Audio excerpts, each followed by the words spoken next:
नमस्कार, म दिनेश खड्का, सहशिक्षक एसयुएमआई कालिम्पोङबाट। आज म नानीहरू तपाईँहरूलाई पुष्पलाल उपाध्यायको देश महिमा कविता पढाउनेछु। यो पाठ आज हामी दुई भागमा गरेर पढ्नेछौँ। पहिला पुष्पलाल उपाध्यायको साहित्यिक परिचय अनि पछि पुष्पलाल उपाध्यायकृत कविता देश महिमाको पठन पाठन र विश्लेषण। देश महिमा पुष्पलाल उपाध्याय साहित्यिक परिचय। सन् 1906 मा आसामको लखिमपुर जिल्लाको लाइमाकुरी भन्ने ठाउँमा जन्मेका कवि पुष्पलाल उपाध्यायले आसाममा नै जीवन बिताएका थिए। उनका कविताहरू लेखनाथ पौड्याल, धीरेन्द्र शर्मा कोइराला, मानन्द सापकोटा आदिबाट प्रभावित छ। उनी मूलतः जातीय कवि हुन्। जातीय चेतनाबाहेक उनको कविताहरूमा राष्ट्रिय भावना, आदर्श भावनाहरू पर्याप्त पाइन्छ।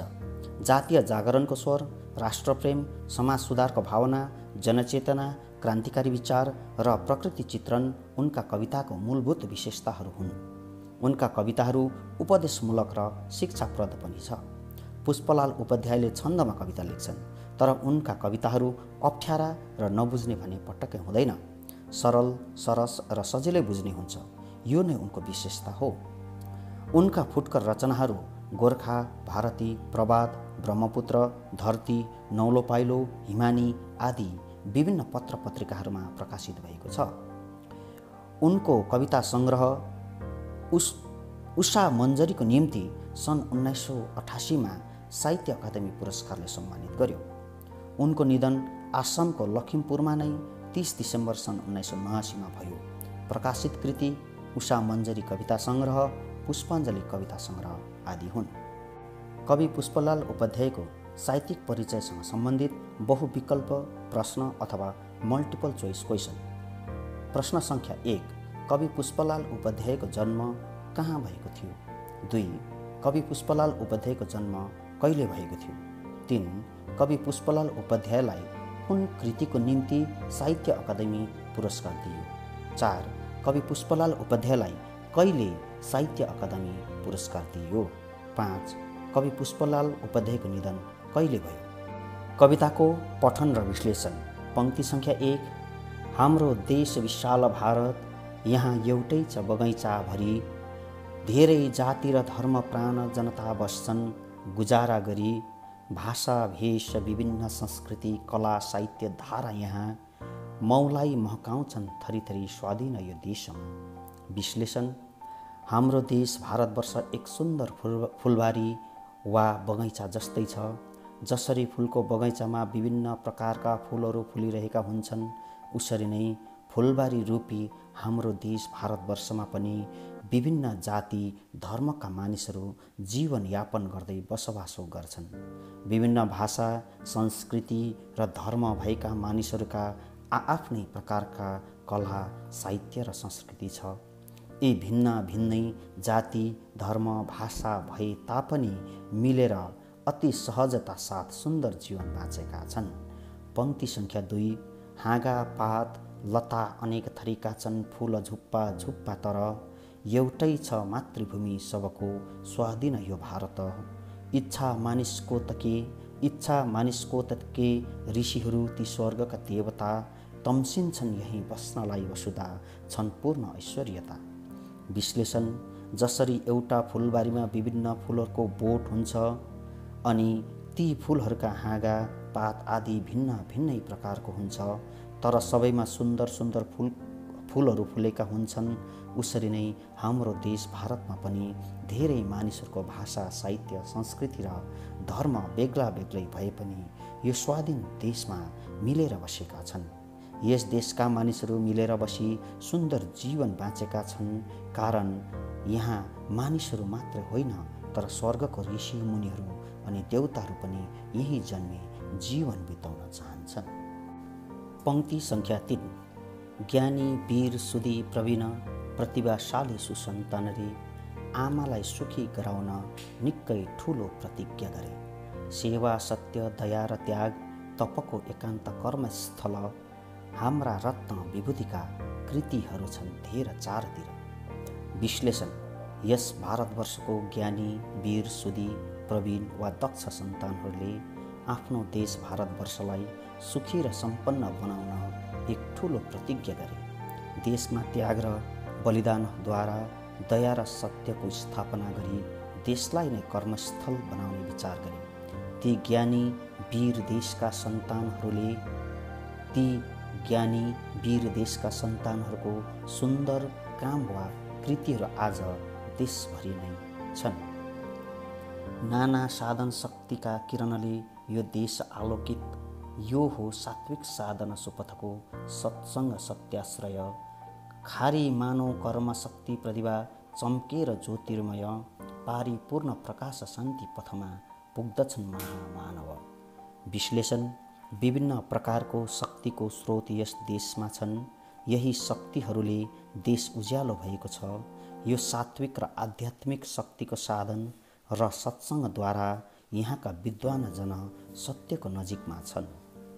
यहाँका मानिसहरूले आफ्नो कर्मलाई निरन्तर अभ्यासद्वारा अझ सुन्दर बनाई सुन्दर सुन्दर कला सृजना गरेका छन्, जसले देशलाई गौरवान्वित तुल्याएको छ।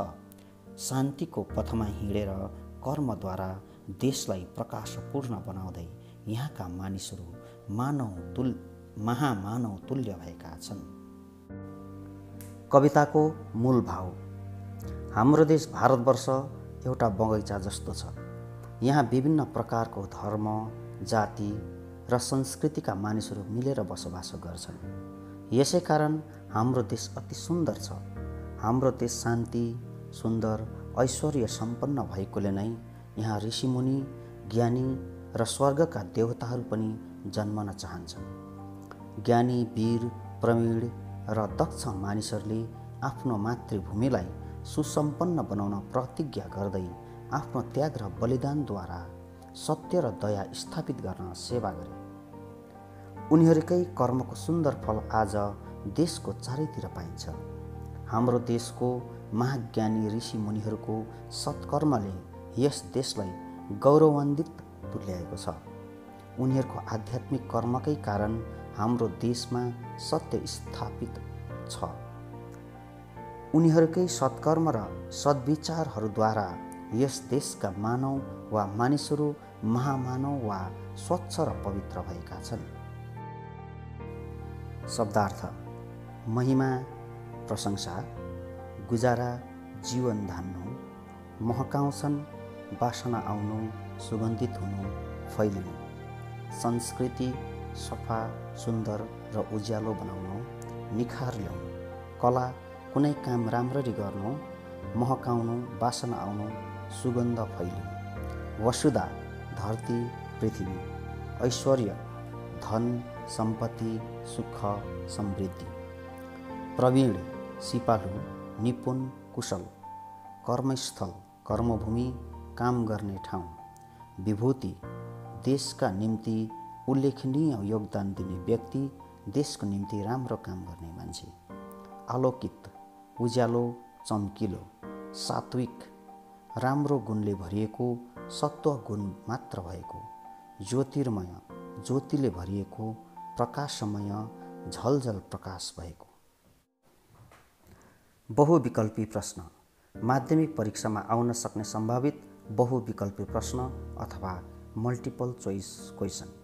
प्रश्न संख्या 1: देश महिमा कविताको रचनाकार को हुन्? 2: देश महिमा कवितामा कविले कुन देशको महिमा गाएका छन्? 3: पुष्पलाल उपाध्याय रचित कविताको नाम लेख। 4: महिमाको अर्थ के हो? 5: ऋषि र स्वर्गको देवताहरू कुन देशमा जन्म लिन चाहन्छन्? केही लामा प्रकारका प्रश्न अनि उत्तरहरू। तलका प्रश्नहरूको उत्तर लेख।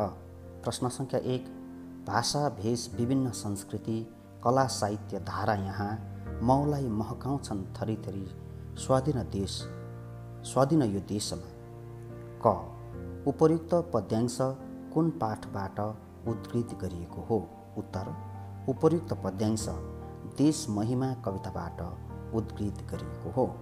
प्रश्न संख्या ख: यस पाठको रचनाकार को हुन्?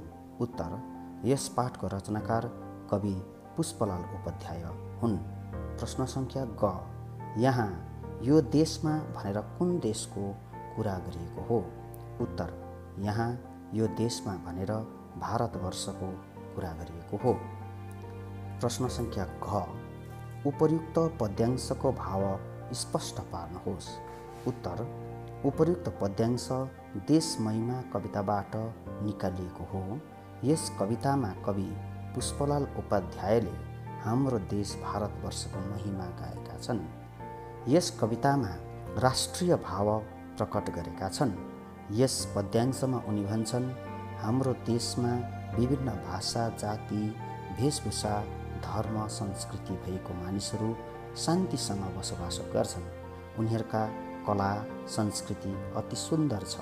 सबैको भाषा, धर्म र संस्कृति मोहलाएको छ। कसैले कसैलाई दबाउने र शोषण गरेका छैनन्। भाषा, संस्कृति, धर्म आदिको सुरक्षा गर्न सबैले एक समान मौका पाएका छन्। प्रश्न संख्या 2, इच्छा मानिसको त कि ऋषिहरू ती स्वर्गका देवता तम्सिन्छन् यही बस्नलाई वसुधा छन् पूर्ण ऐश्वर्यता। क, उपर्युक्त पद्यांश कुन पाठबाट उद्धृत गरिएको हो? उत्तर, उपर्युक्त पद्यांश देश महिमा कविताबाट उद्धृत गरिएको हो। ख, यस पाठको रचनाकार को हुन्? उत्तर, यस पाठको रचनाकार कवि पुष्पलाल उपाध्याय हुन्। ग, वसुधा र ऐश्वर्यताको अर्थ लेख्नुहोस्। उत्तर, वसुधाको अर्थ धरती अनि ऐश्वर्यताको अर्थ धन सम्पत्ति हो। घ, उपर्युक्त पद्यांशको भाव स्पष्ट पार्नुहोस्। उत्तर, उपर्युक्त पद्यांश देश महिमा कविताबाट निकालिएको हो। यस कवितामा कवि पुष्पलाल उपाध्यायले हाम्रो देश भारतवर्षको महिमा गाएका छन्। यस कवितामा राष्ट्रिय भाव प्रकट गरेका छन्।